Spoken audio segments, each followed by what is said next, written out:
IPL 2025లో RCB విజయం సాధించిన సంగతి తెలిసిందే. దాదాపు 18 ఏళ్ల తర్వాత ఆర్సీబీ తొలిసారి ఐపీఎల్ ట్రోఫీని అందుకుంది. ఈ నేపథ్యంలోనే జూన్ 4వ తేదీన బెంగళూరులో విక్టరీ పెరేడ్ నిర్వహించాలని ఆర్సీబీ యాజమాన్యం చూసింది. అయితే పెరేడ్ నిర్వహించడానికి పోలీసుల నుండి అనుమతి రాలేదు. కానీ ఆర్సీబీ యాజమాన్యం విక్టరీ పెరేడ్ నిర్వహించింది. దీంతో చిన్నస్వామి స్టేడియం దగ్గర భారీ తొక్కిసలాట జరిగింది.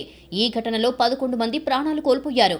అయితే ఈ కేసుకు సంబంధించి కర్ణాటక ప్రభుత్వం ఇప్పుడు కీలక రిపోర్టు తయారు చేసింది.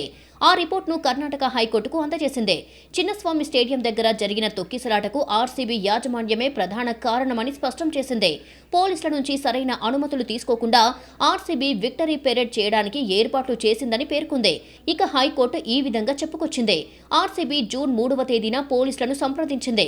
విక్టరీ పెరేడ్ నిర్వహించాలని చూస్తున్నామని తెలిపింది. ఇది కేవలం పోలీసులకు సమాచారం ఇవ్వటం కోసం మాత్రమే చేసింది. అంతేకాని చట్టపరంగా వారిని పర్మిషన్ అడగలేదు. అందుకు ఎలాంటి అప్లికేషన్ కూడా ఇవ్వలేదు అని పేర్కొంది. బహుశా ఎంతమంది వస్తారో తెలియదు కాబట్టి కబ్బన్ పోలీస్ స్టేషన్ సీఐ కూడా పర్మిషన్ ఇవ్వలేదు అని హైకోర్టు వెల్లడించింది. అయితే ఈ రిపోర్టును గోప్యంగా ఉంచాలని ప్రభుత్వం హైకోర్టును కోరింది. అందుకు హైకోర్టు ఒప్పుకోలేదు. దీన్ని గోప్యంగా ఉంచాల్సిన అవసరం ఏమీ లేదని స్పష్టం చేసింది.